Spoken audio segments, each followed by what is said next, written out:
Hi, welcome back to Johnston Health Talk. I'm Liz Thurston with Johnston Health. Today we have a great show for you. We have Dr. Frank Tortora. He's a board-certified urologist with Associated Urologists of North Carolina. He graduated cum laude from Yale University and from medical school at Emory University. Dr. Tortora's internship and residency were served at UNC Chapel Hill, and he's affiliated with the UNC School of Medicine as a clinical associate professor in the departments of surgery and family practice. Dr. Tortora is a diplomat of urology.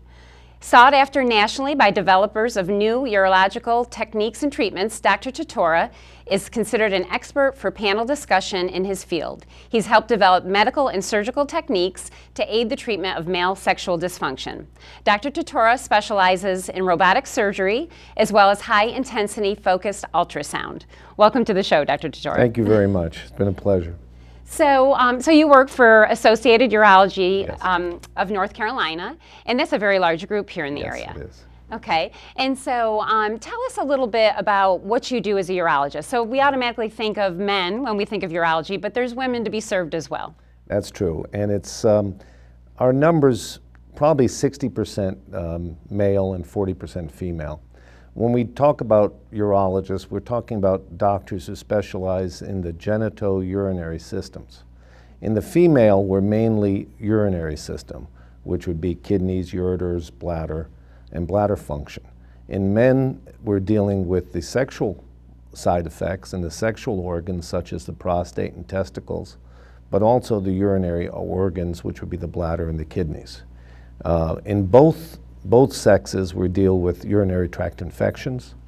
We deal with urinary incontinence, cancers of the kidneys, cancers of the ureters, cancers of the bladder. And in men specifically, we have cancers of the prostate and the testes. Okay, and and a lot of time as a woman, having babies, and a lot of times we run into issues with urological issues, and so I don't think we often think about we need to go to a urologist. We always think about our OBGYN or that kind of thing. Well, that's true. The bladder and the female reproductive organs are right close to each other. Lots of times when the problem gets to be more specific or harder to deal with, then what we do, usually those patients are referred to a urologist because we study the dynamics and the neuromuscular conditions of the bladder. So you have to be able to understand that to see if the incontinence in the female is due to anatomy, dropping of the bladder, or if it's due more to possibly an overactive bladder where the bladder is not holding more than just a couple ounces, and that third ounce puts them over the edge. Right. What we joke about with females and males, that men, as they get older, they have a problem going to urinate, and the women, when they get older, have a problem stopping urinating. the lovely part of getting older. Yes, we won't talk about it. You're far from that, so we won't worry about that. And so just to touch a little bit, do you do pediatric urology as well? Well, I was, when I did the boards, I was boarded in pediatric urology. Okay. I still see a few patients, but we are very fortunate in our group to have one of the few fellowship-trained pediatric urologists. Right. So since he does that every day, we tend to refer more of our patients to Dr. Bukowski, who's our pediatric urologist. Okay.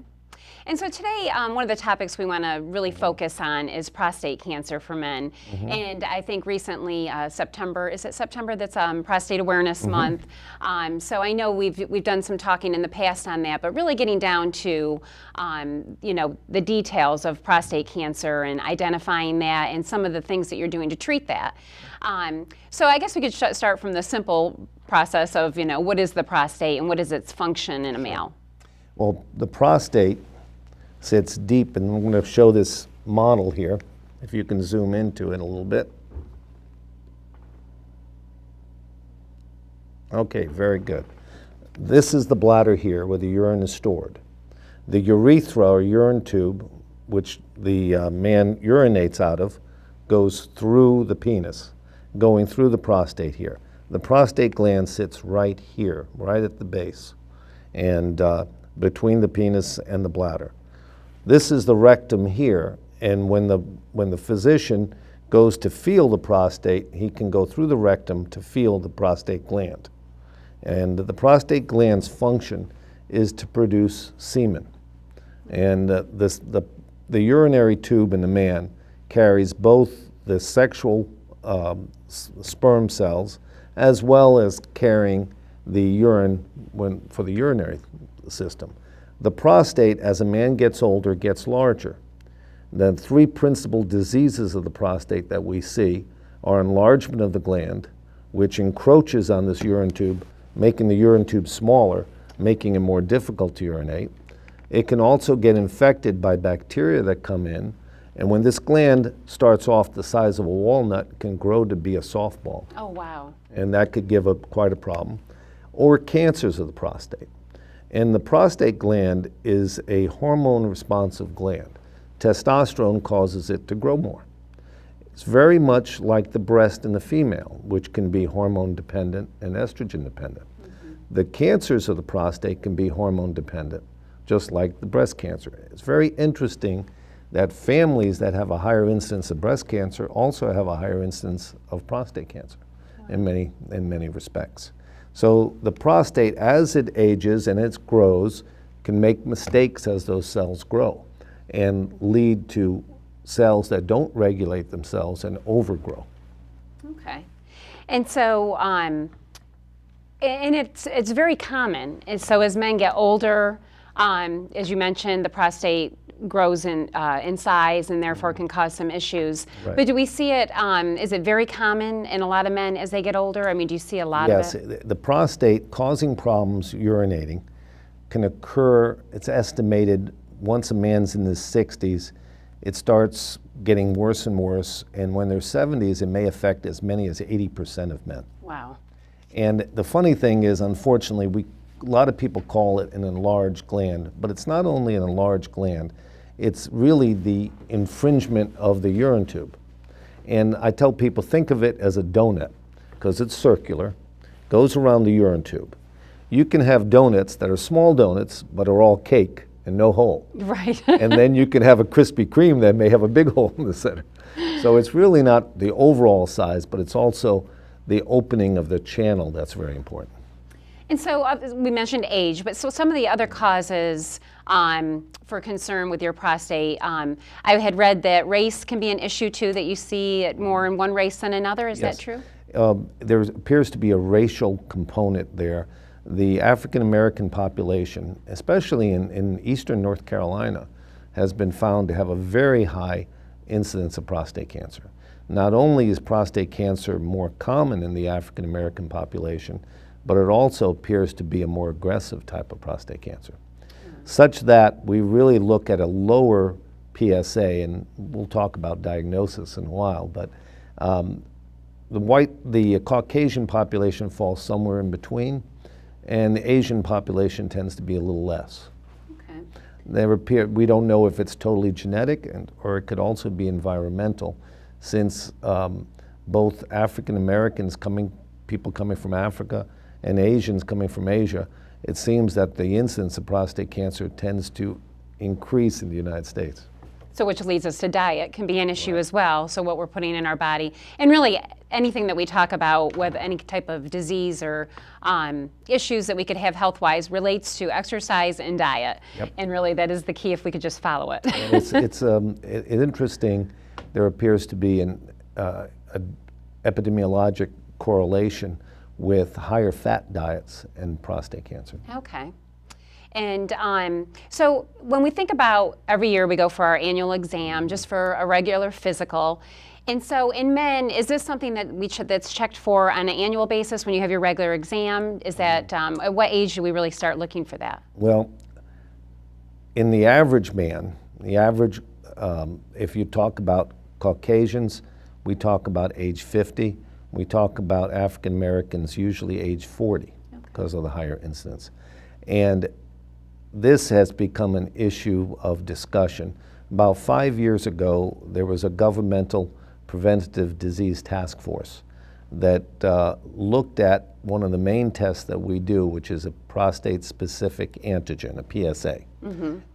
And they determined that it was possible that more harm than good was being done by drawing a PSA at a routine physical. Part of the problem there was, I think, the technology and science that was available at that time as opposed to now. The PSA, the blood test, was a simple blood test. And men, it's hard enough to get a man to see a doctor to begin with. Right. And it's usually married women who push their husbands to come see the doctor because they probably wouldn't come if they weren't pushed to. But it's much harder for them to submit to a digital rectal exam than it is to get a blood drawn. You're right. The drawing of the blood is just for a PSA, a prostate-specific antigen, can give us a lot of information. It does not make the diagnosis, and I think that a lot of us urologists feel that the disease task force erred in that regard because they were looking at PSA as making a diagnosis for prostate cancer or leading to treatment, too much treatment, where it wasn't needed. What's happened now is I think we are looking at PSA more like a thermometer, where if you take a person's temperature, you know it's abnormal, but you don't know what caused it to be abnormal. Right. It could have been that they were running outside in the heat. It could be that they have a high thyroid level. It could be that there's an infection somewhere in the body. And what the PSA does is it gives us that information. And now it allows us to look deeper. In the last 5 years, since the task force came out with that opinion, there have been a number of changes. There have been genetic testing, for instance, where we can do non-invasive tests, either urine or other blood tests, and we can actually figure out the potential of there being a significant cancer, a cancer that can shorten a person's life. And those people we can approach more aggressively by doing a biopsy. We've also learned by other techniques using MRIs, nuclear magnetic resonance, to be able to focus on areas of the prostate and biopsy more selectively. In the old days, we just had an ultrasound and we would stick a needle in the prostate. Right. And do that in 12 different areas, spread it out, and hope that we have pay dirt if it's there. It's kind of like, I tell my patients, it's kind of like having 50 acres of land and taking 12 cores and spread it out. You can miss the minerals you're looking for or the water that you're looking for unless you can survey underneath the dirt to know where to go. So I think the PSA has evolved. It has evolved in a way of alerting us to look into more specific testing. The more specific testing has cut down the number of unnecessary biopsies probably by 70%. And then the techniques have allowed us to get more positive biopsies in the areas that we want to get because we can direct it. And then the issue then becomes, how do we treat the disease? Mm-hmm. Yeah, and which leads to my next question. So as far as if we're diagnosed and leading into the treatments, and I know there's some new things that have developed. So let's talk about originally, how was treatment done? Radiation or biopsy to determine, that you definitely have it. Talk about that a little bit. Well, when we do a biopsy, you don't want to do any treatment until A, you know that you have cancer, and B, you know what kind of cancer you have. So the traditional way of doing a biopsy is going transrectal, putting a probe in the rectum. The sound waves go out and they give us a three-dimensional look, both transverse and sideways, so we can look at the prostate gland. Then the needle goes through the rectal mucosa, through the lining of the rectum into the prostate, and it's spring-loaded. It goes bang, and you get a piece. And we do that at intervals. Or if you're doing it with MRI direction, you can put it where you want to. Then we get that tissue, the pathologist looks at it. There's Dr. Gleason, who was a famous pathologist, came up with the standard grading system that we use today. And he used the numbers 1 to 5. If he look at an area and he'd give it, depending on how aggressive the cells, how abnormal the cells looked, he'd grade them from 1 to 5. And then he'd look at the secondary and grade it 1 to 5. So typically now you see people with grades 3+3, 3+4, 4+3, 5+5. The higher the number, the more aggressive the cancer is. So now we've got the information. The patient has cancer. We know how aggressive the cancer is. Can we know more about it? Say we have a 68-year-old man who is very healthy, and his dad died in his 90s. And we don't have only 10 years, we have more than 10 years for this man to live. We want to know, say if he has a low-grade cancer, is it going to be the type of cancer that will be there and not do anything for 20, 30 years? Or is it the kind that maybe in a few years is going to be more aggressive? Well, then there's new genetic testing. So we can take that biopsy specimen, send it to specific laboratories that can do DNA assays on the cancer cells and give us more information about how aggressive that cancer is. Then when we know the health of the patient, we know the aggressiveness of the cancer, then we look at what kind of therapy we will do. If you have a low-grade cancer, say a 3+2 or a 3+3, a 5 or 6, let's just say, and just one spot out of 12, and you did the genetic testing and they said, chances are this man will never die of prostate cancer. We do what's called active surveillance, which means that in 3 months we may repeat his PSA, we may repeat some of the non-invasive tests like blood or urine, and we may have to repeat biopsy him. And we may have to do directed biopsies if we see different areas. Because remember now, this man got a 6 on that first biopsy. But how do we know there wasn't an 8 or 9 lurking somewhere in the woods back there? And with a more selective biopsy, we can do that. So then when we find something that's more aggressive, then we can progress to what we call curative therapy. Curative therapy traditionally in this country has been radiation and surgery. There has also been done for a long time, has been freezing the prostate, although the popularity of that is not as great as it used to be. With radiation of the prostate, there are 2 different methods. There's either radiation from the outside, and there's different machines that do that. There's a machine called IMRT, there's proton beam, there's a whole number of different types of radiation that can be used. And then with radioactive seeds, it's a way of putting high radiation deep into the prostate itself. Think of each seed that's put in as a kernel of rice, and it's the center of a sphere because the radiation goes in all directions. And you put those little seeds in the prostate and hope to kill the cancer there. Now each seed kills in an area of about a ½ centimeter, so maybe a 1 centimeter diameter, ½ centimeter radius. But that can miss some little areas too. So more aggressive cancer may need both seeds and external radiation. But there are pluses and minuses to that. Radiation changes good cells and bad cells. And it can stop the reproduction of cancer cells, but also normal cells. So other essential cells, such as bladder cells and rectal cells, can fall victim to the radiation. And we know that the incidence of bladder cancer increases in radiation patients, as well as rectal cancer increases in radiation patients. Also, we know that if the cells don't reproduce and replace themselves, then instead of replacing themselves with healthy rectal cells, you're replacing either the bladder or the rectum with scar tissue cells, which are more prone to shrink and cause strictures and bleed and cause problems.